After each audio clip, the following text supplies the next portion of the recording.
কথা শুনেন, আপনি আগে বলেন আপনি জানেন গাওয়াল, আনোয়ার, ইমানুয়ার, কালু, আদর এরা সব শয়তানের বীজ। আপনারা সবাই জানেন সে যে পার্টি করুক সে পার্টি মন করুক। তা আপনারা কেন ওদের বিরুদ্ধে অ্যাকশন নেন না? কিসের জন্য বলেন? আজকে জানেন যে মুলাদির অবস্থা খারাপ, মুলাদিটা কি হবে? আপনারা কেন সেখানে পৌঁছাননি? আপনারা পৌঁছালে না আমার এই কোনখানে হয় না, তাহলে আমি না বেঁচে হয়নি, আমি তো পরিবার হয়নি। আজ আমার মা ছেলে আমার কোলে থাকে, আপনি আমাকে বলে আপনারা কেন সারা বছর ওখানে ঝামেলা হয়? আপনারা আপনাদের দিতে কিসের জন্য আপনাদেরকে রেখেছে যে ওই ঝামেলা লাগো আর এই শিশুদের প্রাণ যাক? যদি তাই হোক দেন, মেরে দেন আমাকে, আমি তো ছেড়ে না হই, আমি যাবো না। আর যাকে ধরে যায় তাকে মেরে দেন, আমার সামনে মারেন। আপনাকে কাউকে জবাব দিতে হবে না, আপনি আমার জবাব দেন আমাকে, আমার ছেলে চাই আমার। আপনার কেন ওই মুলানদের বিরুদ্ধে অ্যাকশন নেন না? ওই 4-5টা ভাই জেলে পুড়ি মেরে দিল, ওই গ্রামে সামনাসামনি বাড়ি আছে বলি এবার যাইও না, ওই পথে যেন বসো না, ওই শয়তানরা মারবে, যাইও না। আমার ছেলে বলবে আপু 9টা বেজে গেছে, আপু ঘরে সুপা বলবে দেখো তোমার দাদা নেই এখানে বসে আছে। আমরা জানি সুযোগ পেলে গাওয়াল, আনোয়ার, মানুয়ার, ওই কালু মেরে দেবে। ওই গীতা যখন যখন বম মেরে দেয়, যখন তখন মেরে দেয়। যদি ইয়ং ছেলে থাকে কেউ পথে যেতে, আপনি জানেন না মুলান্দির অবস্থা? ওই মুলান্দি একটা ইয়ং ছেলে বাইরে থেকে সব বাইরে কাজ করে, পরদের বাড়ি এসে কেউ পথে যেতে পারে না ভয়ে। ওরা যখন তখন মেরে দিবে। ওরা কিসানে ভাই পুলিশে কিছু করে না, কিসানে কিছু করে না, কিসানে কি করে না। আমার 20 বছর পরে আমার ওই মেয়ে আমার 5টা ছেলে চলে গেছে। আমি আল্লাহর কাছে মাথা ঠুকিয়ে ওই আমার সোনাকে আমার কোলে দিয়ে চলো। আমি আমার কত স্বপ্ন, আমার শোকেশ ভর্তি জামা ওই ছেলে, আমি ওই বাড়ি ঘুরতে পারবো না, আমার ওই ছেলে ছাড়া আমি দাঁড়াইতে পারবো না। আমি ডাক্তার দেখি দেখি আমার ছেলে হবে না, আমি ডাক্তার দেখি দেখি আমার ওই ওষুধ থেকে আমার বাচ্চা হয়। এই পুলিশ আগে গেলে আমার আজ আমার মেয়ে বড় নাই, আমার বাড়ি আছে বাড়ি, আমার সেই মাছতলায় কোনায় বাড়ি।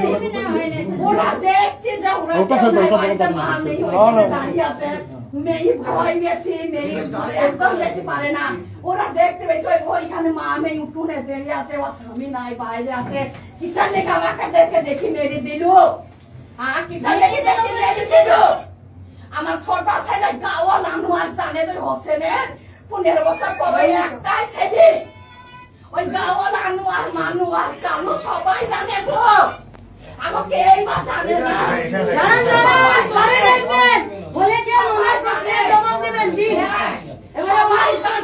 সবাই জানে যে ওই ছেলে ভয়ে ভয়ে এর আগে ছাগল মারামারি হয়েছে মুলান দিতে, রাতে মারামারি হয়েছে, সকাল আমরা মা মেয়ে পালিয়ে গেলাম, বাড়ি আসিনি। কিসান নাকি বলেন আমাকে, আপনারা জানেন কেন জানলে পুরো এলাকা বলুন, কিসান নাকি জানেন আপনারা সকালে যদি যান তাহলে তো আর আমার মেয়ে আমার এই কোখানে ভয় না, তাহলে আমার মেয়ে আমার বুকে থাকে। এখানে সবাই ছেলেমেয়েদের কি অবস্থা বলো? আর যদি উদ্দেশ্যে না হয় আপনি যে কোন সুযোগে মেরে দিবে, যদি আপনি পুলিশ আছেন বলে আজ আপনার সম্মান আছে, পুলিশ না থাকলে আপনাকে মেরে দিবে। ওরা ওরা ওই রকম হারায়নি, ওদের বাড়ি নেই মানুষের একটা সব ওই রকম হারায়নি। এইটুকুই বোঝা যে বাইরে থেকে বাচ্চা ছেলেরা বাড়ি আসে, তারা গোটা গ্রাম ঘুরে বেড়াবে ভয়ে, সন্ধ্যা হয়ে যায় ওদিকে যেতে পারে না। যখন তখন দিনের ব্যাপারে হুমকি দিবে, বলবে ওই তাই বসে পথ আছে একটা পথে নাম করি তে মাথায় আসলেই মেরে দেবো। ভয়ে ভয়ে বাজার থেকে কেউ রাখতে পারে, সব বিকালে চলে আসে, কার ক্ষমতা নাই মসজিদের পরে বাজারে থাকার। ওই রকম জায়গায় আমরা বাস করে, পুলিশ জানে, জানে, ওরা জানে, ওরা জানে, ওরা জানে, ওরা জানে, সব জানে, সব জানে, ওরা সব জানে, পুলিশের সব জানে, পুলিশের সব জানে, পুলিশের সব জানে, কিচ্ছু ব্যবস্থা পুলিশের। আপনারা দেখলেন যে কালীগঞ্জ উপনির্বাচন, সেই কালীগঞ্জ বিধানসভার উপনির্বাচনে জিতলো কিন্তু তৃণমূল, এবং সেই তৃণমূলের বিজয় মিছিল থেকে ছোড়া বোমে এক 13 বছরের বাচ্চা বা শিশু তিনি কিন্তু মারা গেলেন। এবং এই বিজয় মিছিল থেকে ছোড়া বোমায় সেই মেয়েটি কিন্তু মারা যান। এবার এই থানার মধ্যে মেয়েটির মা নাম ধরে ধরে যারা কুখ্যাত দুষ্কৃতী তাদের নাম বলছেন, তাদের জন্য তারা এলাকায় কতটা আতঙ্কিত, কতটা প্রভাবিত এটাও বলছেন। কিন্তু শুধু এই দিন যে বোমা ছোড়া হয়ে গেল বা সেই বোমার আঘাতে সেই বাচ্চাটি মারা গেল এটাই না, কিন্তু তারা দীর্ঘদিন থেকে সেই এলাকায় কিন্তু তাণ্ডব চালায় বা এলাকায় দুষ্কৃতী নামেই কিন্তু তারা পরিচিত। কিন্তু তারপরেও পুলিশ প্রশাসন এতদিন কি করছিলেন, এটাই হচ্ছে কথা। যার জন্য আমরা আগের ভিডিওতে দেখেছিলাম যে যেদিনের ঘটনা সেদিন মেয়েটির বাড়িতে গিয়েছিলেন পুলিশ, কিন্তু মেয়েটির মা কান্না করে বলছেন যে আপনারা চলে যান এখান থেকে, আপনারা কেউ কিচ্ছু করতে পারবেন না। এবং এই থানার যে ভিডিও আপনাদেরকে দেখালাম এখানেও কিন্তু বলছেন পুলিশকে যে শুধু আপনারা পুলিশ বলেই আপনাদেরকে কিছু করছে না, যদি এই পুলিশের পোশাকটা খুলে ফেলেন তো আপনাদেরকেও ওরা মারতে ছাড়বে না। তো এলাকার সাধারণ মানুষ, সাধারণ জনগণ এরা বুঝে গেছেন যে এরা দুষ্কৃতী, এরা কাউকে রেয়াত করে না, কাউকে ছাড়ে না। কিন্তু পুলিশ প্রশাসনের কাছে এতদিন থেকে কি খবর ছিল না যে এরা এলাকার দুষ্কৃতী? এবং সেই এলাকায় এরকম ঘটনা নিয়েই এক ওসিকে অনেক হেনস্থা করা হয়েছিল, সেই ঘটনাও পুলিশ প্রশাসন জানেন। কিন্তু সেখানেই সেই এলাকাতেই উপনির্বাচন হচ্ছে, সেই উপনির্বাচনে জিততে চলেছে তৃণমূল, এটা তো পুলিশেরও না অজানার কিছু নেই। এবং সেখানে বিজয় মিছিল হচ্ছে, তো প্রশাসনের কি ভূমিকা ছিল সেখানে? এবং সবথেকে বড় প্রশ্ন যে মেয়েটির মা নাম ধরে দুষ্কৃতীদের নাম বলছেন, তারা কোনো কিছু একটু হলেই তারা বোমা মেরে দেয়।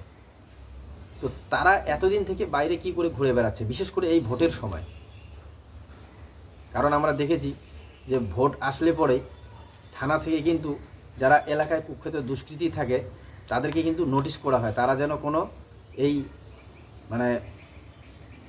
ভোটের সময় কোনো অশান্তি সৃষ্টি না করেন। তাহলে এই জায়গায় কেন করা হলো না? তারা তৃণমূলের দুষ্কৃতী বলে নাকি, কি বলবেন?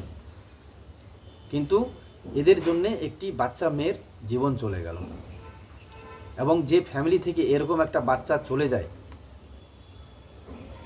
যদিও আমরা সবাই দুঃখিত, কিন্তু তাদের এই দুঃখটা বোঝার মতো মানসিক অবস্থা থাকলেও তারা কতটা দুঃখ পেয়ে থাকে যদি নিজের বাড়িতে না ঘটে কেউ বুঝতে পারবে না, নিজের সাথে যদি এরকম ঘটনা না ঘটে। তো কি বলবেন বন্ধুরা? এবং এই ঘটনায় কুণাল ঘোষও বলেছেন, মমতা ব্যানার্জিও দুঃখ প্রকাশ করেছেন।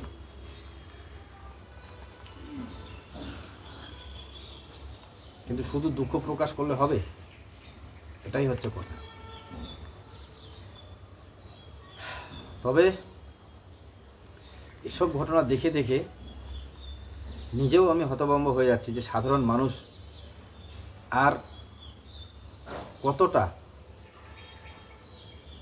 কতটা ক্ষতি হলে পরে সাধারণ মানুষ বুঝতে পারবে যে শুধু এটা একটা রাজনৈতিক লড়াই, এই ভোটের লড়াই, এটাতে আমরা সাধারণ মানুষ এমন করে জড়িয়ে যাচ্ছি যে আমরা একে অপরের প্রাণ নিতেও কিন্তু পিছুপা হচ্ছি না।